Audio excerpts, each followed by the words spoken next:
chapter 32, the politics of boom and bust.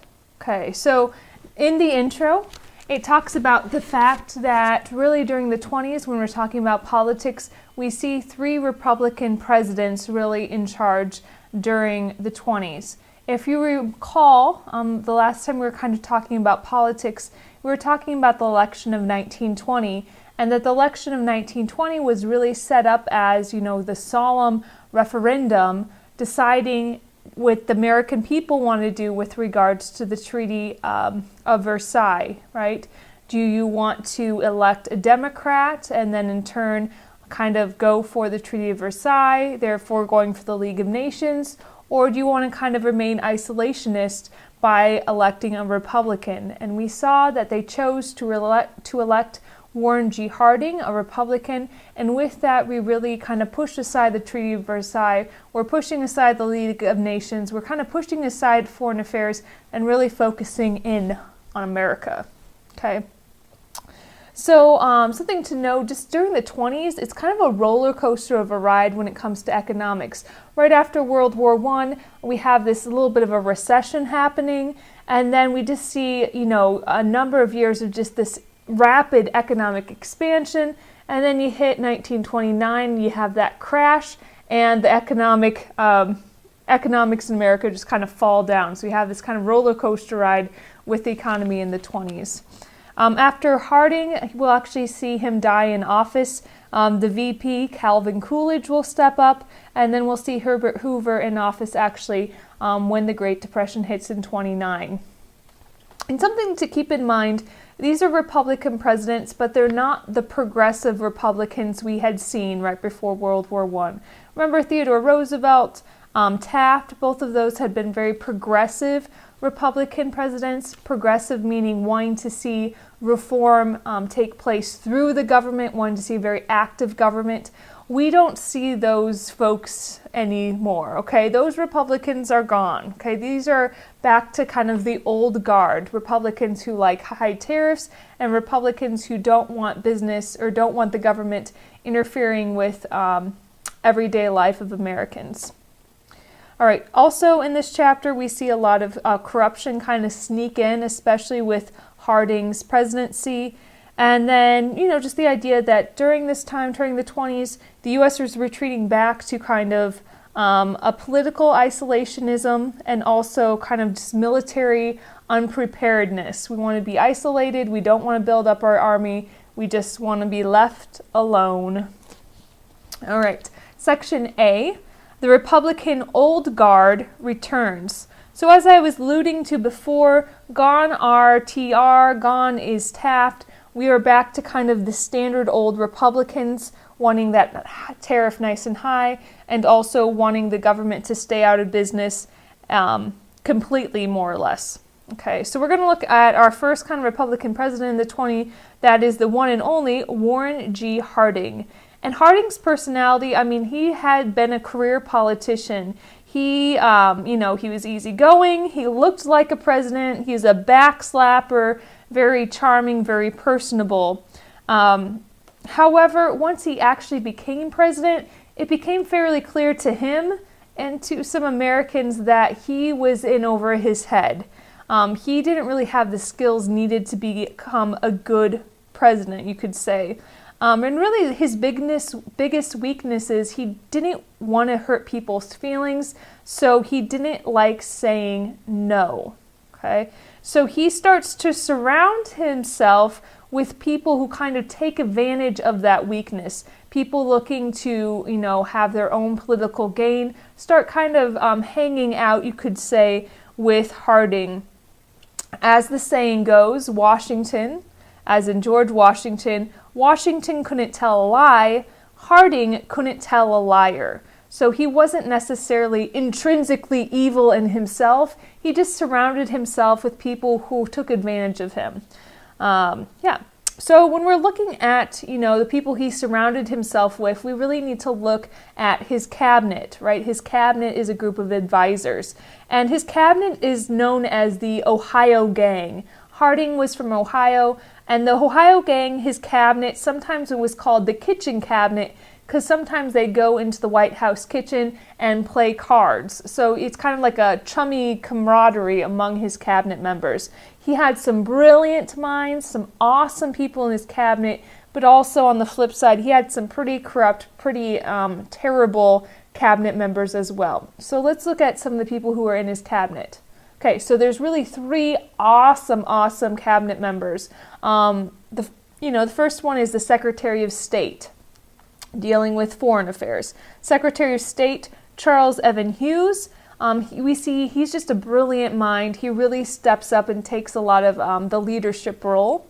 We also see a new guy, the Secretary of Treasury, Andrew Mellon. We'll be talking about Mellon all over the place because Andrew Mellon will be the Secretary of Treasury, not just for Harding, but for Coolidge also. So Andrew Mellon, he made millions and millions of dollars being kind of the king of aluminum out of Pittsburgh. And we've mentioned Andrew Mellon, I believe, earlier. His idea is trickle-down economics, right? He gave about a 40% tax cut to the wealthy and allowed the wealthy to kind of have more money to spend. The wealthy are investing in factories, creating jobs, producing really an expansion in the U.S. economic system. So Andrew Mellon, Secretary of Treasury. As Secretary of Commerce, we see Herbert Hoover. Of course, we talked about Herbert Hoover before. He was the head of the Wartime Food Administration. He had all of those kind of voluntary campaigns, Wheatless Wednesday, Grow Your Victory Garden, that sort of thing. So he really steps up and helps out as Secretary of Commerce. So those three, Hughes, Mellon, Hoover, wonderful. Two not so hot shots is one of them is the Secretary of the Interior, and his name is Senator Albert Fall. Senator Fall was from New Mexico, in case that matters to you personally. Anyway, so Senator Fall, Secretary of the Interior, we'll see him caught up in some scandals later on, most notably the Teapot Dome scandal. And then another cabinet member, the Attorney General, his name is Harry Doherty, and he'll also be caught up in scandals. And it's kind of ironic because as Attorney General, he's supposed to be prosecuting wrongdoing, but in reality, he's kind of a crook himself, and he'll be caught up in some scandals later on that we'll mention as well. All right. Section B, GOP reaction at the throttle. So GOP, Grand Old Party, we're talking about Republicans here as well. So as I mentioned before, the progressive era is gone, and we have kind of the old guard back into place. And we see, Harding really is kind of going in line with traditional Republican ideas. Increasing the tariff, I've mentioned this like 1,000 times, but why not? Republican ideas increasing the tariff and also having less government control. So kind of that laissez-faire doctrine, leave it alone, just, let the kinks work themselves out. Okay. And we'll see, although Harding dies, I think, after 3 years of being president, we'll see that later on, he does make a pretty big impact because during his 3 years that he's actually in office, he appoints 4 out of the 9 Supreme Court judges. And remember, Supreme Court judges, or I should say Supreme Court justices, once you're a Supreme Court justice, you're a justice as long as you want to be. Most of them are justices for life. So the fact that he appoints 4 out of the 9, really his that's not a word. But anyway, his ideas, let's just say that, really stick or make an impact because these guys are going to be around for the next 20 years or so. Most notably, he does have former President Taft become a Supreme Court justice, and we'll see Taft actually become Chief Justice or the head of the Supreme Court. And these guys are going to have the idea, let hands-off approach to government.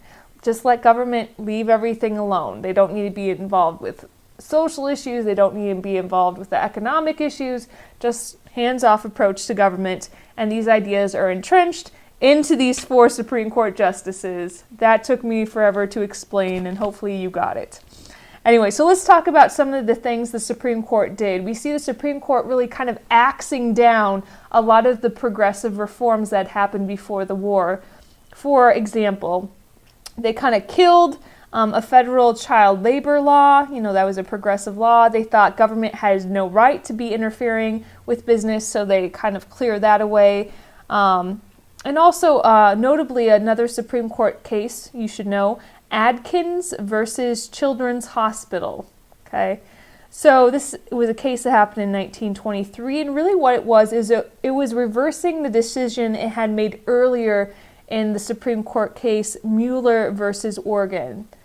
Mueller versus Oregon, if you're kind of fuzzy there, what that was, it gave women special protections, special rights in the workplace. So now that we have this kind of new group of Supreme Court justices, they're switching that decision via Adkins versus the Children's Hospital. And the idea here was that now women had the right to vote, 19th Amendment passed in 1919, that they were on equal footing with men legally, so it didn't make sense to the Supreme Court that they should have any special protections. So we see Adkins versus Children's Hospital, that Supreme Court decision, really taking away any special privileges that women had in the workplace. Okay. Let me see where I'm at here. Yeah.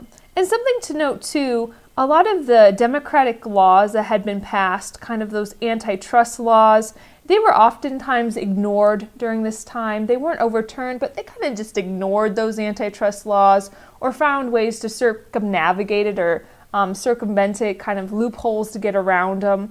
And a lot of times we see Republicans who are now in charge of federal bureaucracy really just ignoring a lot of democratic laws that were passed. For example, the ICC, right, the Interstate Commerce Commission, was supposed to really help regulate, control the railroads. But we see the people in charge of the ICC during this time are Republicans. So they don't really enforce anything. They don't really regulate the railroads that much. They kind of let the railroads go. And the phrase that they used was this, we don't care what laws the Democrats passed as long as we're permitted to administer them. Saying that, whatever laws are on the books, but when it comes, when the rubber hits the road, we're the ones that have to enforce it. So we can be really lax in enforcing any laws we don't think we want to. So letting business expand. Okay. Yeah, so let's go to Section C. Section C, the aftermath of war. Okay, so this is talking about after World War I. What did we do? How did we change? Well, let me tell you. Okay, so after World War I, any government controls of the economy we had during the war went away. So, for example, the War Industries Board that was supposed to help kind of regulate the economic growth of America during World War I, that disappeared almost overnight. That was gone. And along with that, any progressive hopes of, government controlling big business in any way. Also, we saw during World War I that the United States government took control of the railroads. Well, now that World War I's over, we're letting the railroads be. We just let them go, let them, we stopped really regulating them as we had before the war.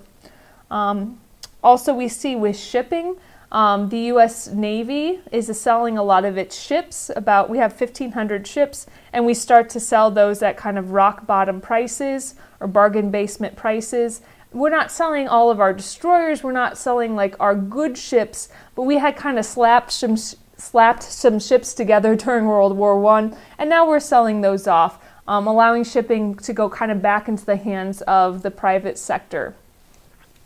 Something to note, the aftermath of war. The unions, remember during the war, the unions were really kind of almost supported by the government. We wanted to make all the laborers happy, all the unions happy, so they would keep working. But now that World War I's over with, the labor unions kind of lose that favoritism. I don't know what the word I'm trying to say is, but you probably do. Kind of lose that special privilege they had during World War I. And we see that huge strike in 1919, that steel strike, kind of broken up ruthlessly, and that's a huge setback for the labor unions. We see the Attorney General Doherty place this huge injunction on the railroad strikers when there's a big railroad strike in 1922. So we see any really government support for labor unions kind of washed away after World War I. And we'll see that, nationally speaking, unions lose about 30% of their members during the 20s. Yeah. Okay. Also, after World War I, we see the creation of the Veterans Bureau. Okay, the Veterans Bureau is created, and the idea is to help rehabilitate veterans and also, building hospitals for veterans, that sort of thing. And what happens is the American Legion is formed in 1919, and the American Legion is an organization that really lobbies for or on behalf of the veterans from World War I. And the veterans from World War I kind of get into their head this idea that when they were away fighting in the war, they lost out on a lot of money they could have made had they stayed in the United States to work. Well, yes, they got paid to go over and fight, but in their mind, they said it would have been a better deal for us economically if we had stayed put. So they start lobbying Congress to pass something, to give them some compensation for all of that money they could have made had they stayed in the war. So we see in 1922, Congress passed something called the bonus bill, giving them an extra bonus, cash bonus, but Harding vetoes that, right? Harding, being the Republican at this time, says, no, we're not interfering with, we're kind of a tight penny pincher, kind of very thrifty, that sort of thing. He said no. So they tried again when Calvin Coolidge is in office. Congress passes something called the Adjustment Compensation Act. Still the same idea, giving the veterans extra money. Calvin Coolidge actually vetoes it twice, but finally it's passed over his veto. So what happens is in 1924, this Adjusted Compensation Act is passed, and more or less it says in 20 years we'll give all veterans of World War I a bonus, and this actually ends up costing the U.S. about $3.5 billion. That'll come into play later, so don't forget about it, but just for now, just know that the veterans in World War I are expecting to be compensated in about 20 years for their service. Okay, Section D, America seeks benefits without burdens. All right. So here's the deal. Remember, we didn't actually end up signing the Treaty of Versailles. The United States never does.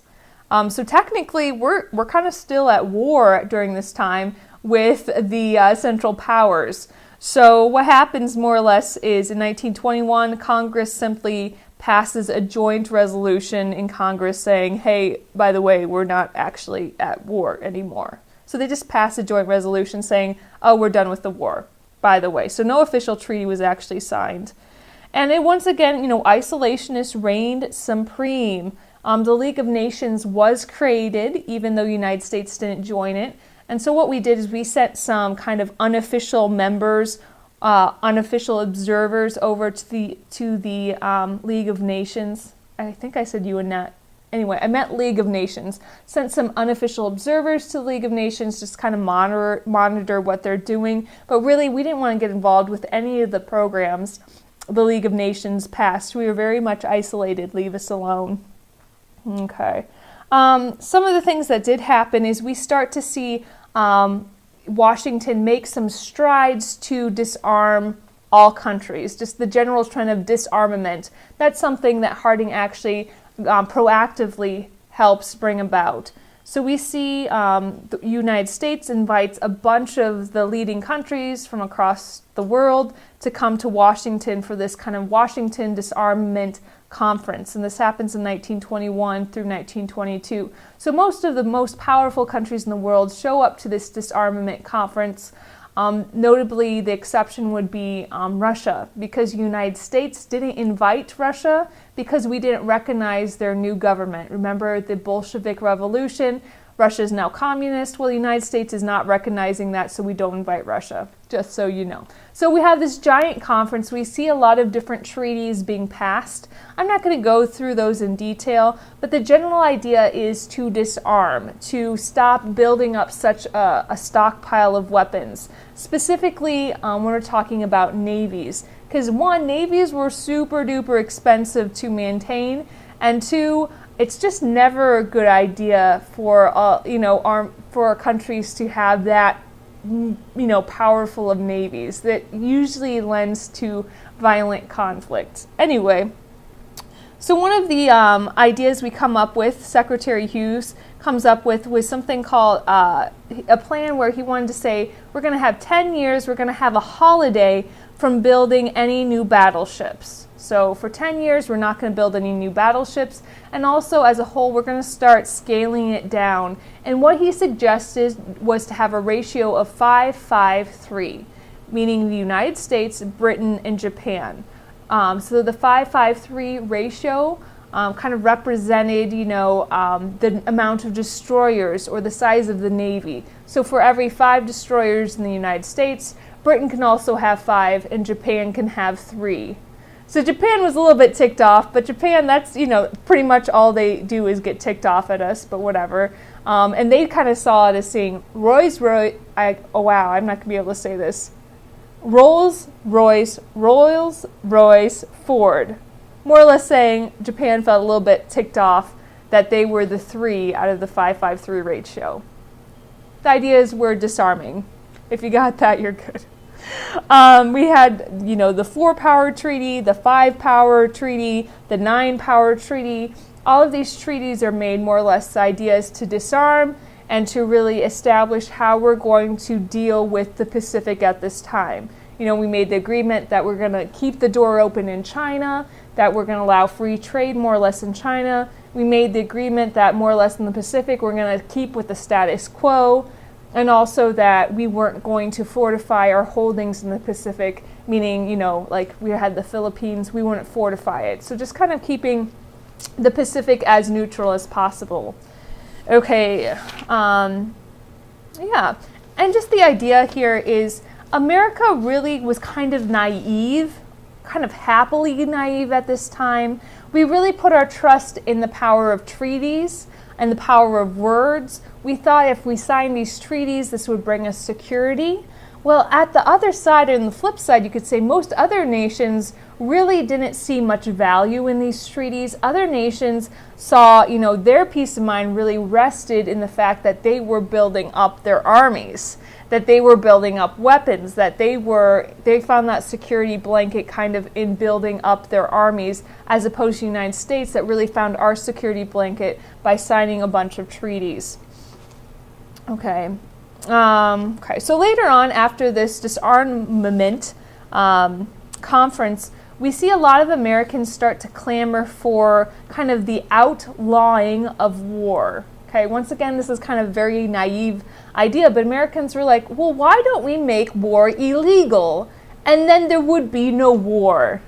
Well, good idea, Americans. So there's a huge petition that goes around, like 2 million people sign it.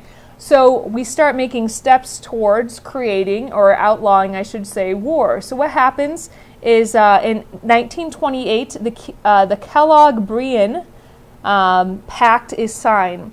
And this Kellogg-Briand Pact, more or less, signed by 62 nations, agreed that none of these nations would make any aggressive attempts at war. So they could go to war in a defensive way, but they would never go to war, like cause a war. They would never go on the offense to start a war. So 62 nations signed it, Kellogg-Briand Pact, really outlawing war. The idea here is this is a very naive idea once again, because you have to think about the definition of a defensive war. Most nations, if they wanted to go to war, could present it as a defensive act. Okay, so think of kind of in modern times. After the attacks on September 11th, we start kind of looking to Iraq. Okay, and they're not super connected, but whatever. We start looking to Iraq, and we start hearing rumors that they have these weapons of mass destruction, that they're going to come out and kind of, attack the United States. So what the United States does is kind of proactively go into Iraq to prevent them from attacking us with the quote-unquote weapons of mass destruction. So although this is definitely an offensive move by the United States, we present it as a defensive move because we heard they had weapons of mass destruction, and by attacking them, we were really protecting ourselves. So really this pact, that same idea is like any nation could really justify an aggressive action as a defensive measure. So the Kellam-Breland Pact really, I'm not even saying it right, Breland Pact, really kind of an empty pact. But nonetheless, it was a security blanket that made Americans happy. Yeah. Okay, so Section E, hiking the tariff high. All right. So this section is really talking about the fact that economically as well, we're going to be very isolated, okay? And the way we're going to do that, kind of isolate ourselves economically, is to kind of build a wall around the United States, and that wall is going to be in the form of a high tariff. Remember, a tariff is simply a tax on imported goods. So the higher the tariff, the more likely Americans will buy American-made goods. The higher the tariff, the less likely we're going to be doing a lot of trade with other countries. So what happens? We start the treaty that we actually passed that raises the tariff. Let's go there. The treaty that's passed during this time, during the 20s, Fordney-McCumber Tariff Law. Cumber, okay. Fordney-McCumber Tariff Law. This is the tariff that's passed in the 20s, and it increased the tariff rate from about 27% to about 38.5%. So this is the treaty in the 20s that starts to kind of lift up or higher the tariff rate. Praise the Lord.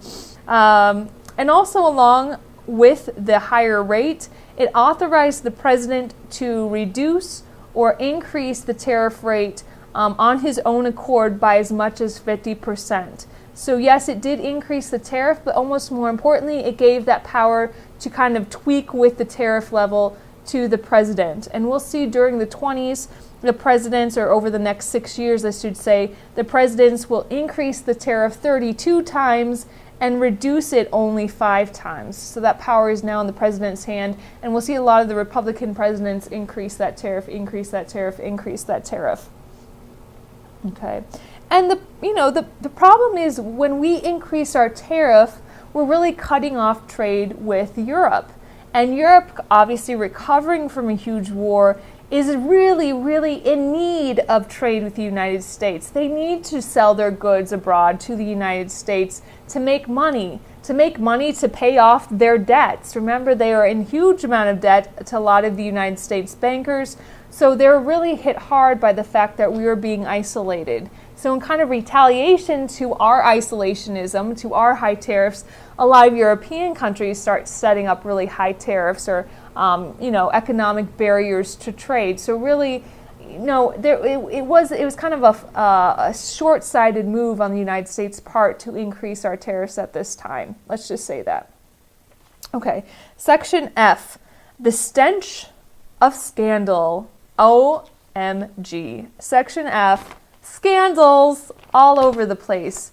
And we haven't seen scandals like this since the time, the era of good stealing, right after, or I should say during Reconstruction, we had President Grant. So we see during President Harding's administration a lot of scandal because once again, remember, Harding wasn't a really good judge of character.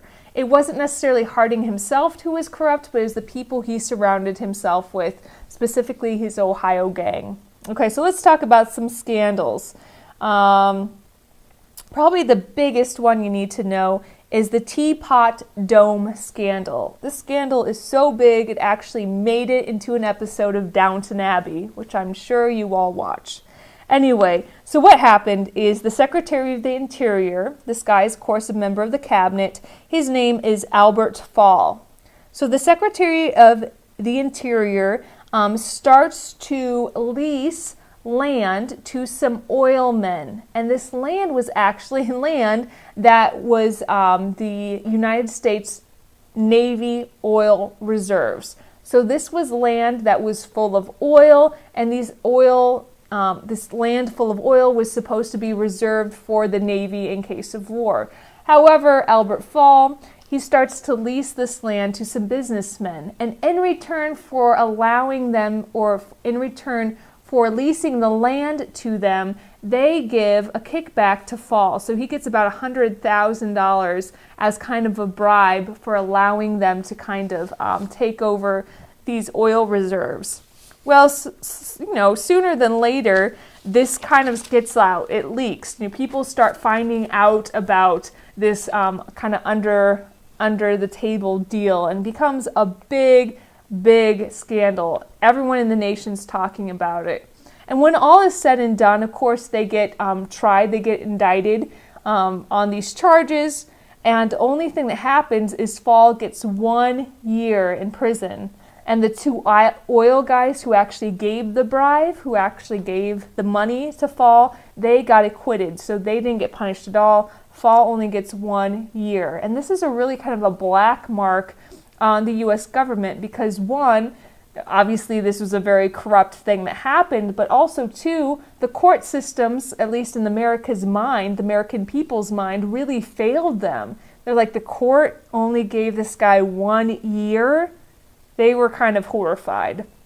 And as the saying went during this time, in America, everyone is assumed guilty until proven rich. So they felt like the justice had let them down.